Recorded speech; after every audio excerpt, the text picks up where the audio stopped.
తాజా అంశాన్ని చూస్తున్నాం. మద్యం స్కామ్ కేసులో రాజ్ కసిరెడ్డికి సిట్ మరో నోటీసు జారీ చేసింది. ఈ నెల 19న విచారణకు రావాలని నోటీసుల్లో పేర్కొంది. ఇక మరింత సమాచారం మా ప్రతినిధి జయప్రకాష్ నడి తెలుసుకుందాం. జయప్రకాష్, చెప్పండి, మద్యం స్కామ్ కేసులో రాజ్ కసిరెడ్డికి సిట్ జారీ చేసిన నోటీసులో ఏముంది? రాజేష్, ఈ రోజు మద్యం కేసులో ఉన్నటువంటి రాజ్ కసిరెడ్డికి మరోసారి నోటీసులు జారీ చేసింది. ఈ నెల 19వ తారీఖు విచారణకు హాజరు కావాలని నోటీసుల్లో పేర్కొంది. ప్రధానంగా చూసినట్టయితే ఇప్పటికే దాదాపు 3 సార్లు ఆయనకి నోటీసులు జారీ చేశారు. ఇప్పటి వరకు విచారణకు హాజరు కాలేదు. ఇటీవల హైదరాబాద్ లో ఉన్నటువంటి ఆయన ఇల్లు, ఆయన బంధువులకు సంబంధించిన ఇల్లు, ఆయన సంబంధించిన సంస్థలు, అదేవిధంగా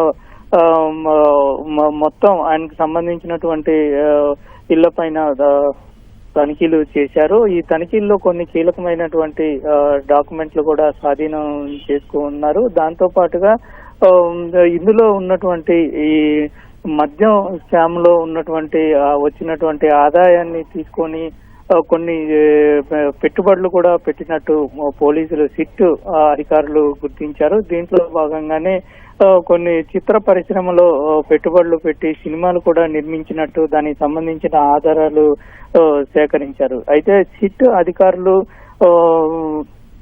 రాజు కసిరెడ్డితో పాటు ఆయన తండ్రికి కూడా నోటీసులు ఇచ్చారు, విచారణకు రావాలని తెలిపారు. మరొక వైపు దీనికి సంబంధించి ఎక్కడైతే పెట్టుబడులు పెట్టాడో ఆ సంస్థల్ని కూడా విచారించేందుకు సిట్ అధికారులు అవకాశం ఉంది. దాంట్లో వాళ్లకు కూడా నోటీసులు ఇచ్చి విచారణకు రావాలని సిట్ పోలీసులు ఆలోచిస్తూ ఉన్నారు. ఇందులో చిత్ర పరిశ్రమకు సంబంధించి, అంటే దాన్ని ఈ ఆదాయాన్ని ఇందులో సంపాదించినటువంటి నగదును వైట్ గా మలిచేందుకు ఈ సినిమా పెట్టుబడులు ఈ విధంగా రకరకాల చోట్ల పెట్టుబడులు పెట్టారని పోలీసులు గుర్తించిన నేపథ్యంలోనే ఏ విధంగా చేశారనేటువంటి ఇది పూర్తి స్థాయిలో వివరాలు సేకరించేందుకు సిట్ అధికారులు చూస్తూ ఉన్నారు. మరొక వైపు చూసుకున్నట్లయితే అప్పుడు గతంలో ఏ కంపెనీలు, మద్యం కంపెనీలు, ఏ కంపెనీలు అయితే ఎక్కువ ఆర్డర్స్ పొందాయో ఆ కంపెనీలకు సంబంధించి కొన్నిటికి ఇప్పటికే నోటీసులు జారీ చేయటం, వాళ్ళ నుంచి సమాచారాన్ని సేకరించడం కూడా జరుగుతుంది.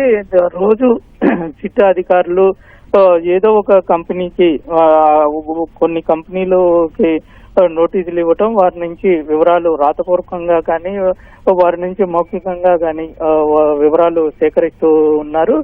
దీంతో పాటు అప్పుడు ఉన్నటువంటి అధికారులను కూడా, ఎక్సైజ్ అధికారులను కూడా కొంతమందిని విచారించేందుకు సిట్ సిద్ధమవుతూ ఉంది. ఇప్పటికే కొంతమంది నుంచి సమాచారం సేకరించినట్లు తెలుస్తూ ఉంది.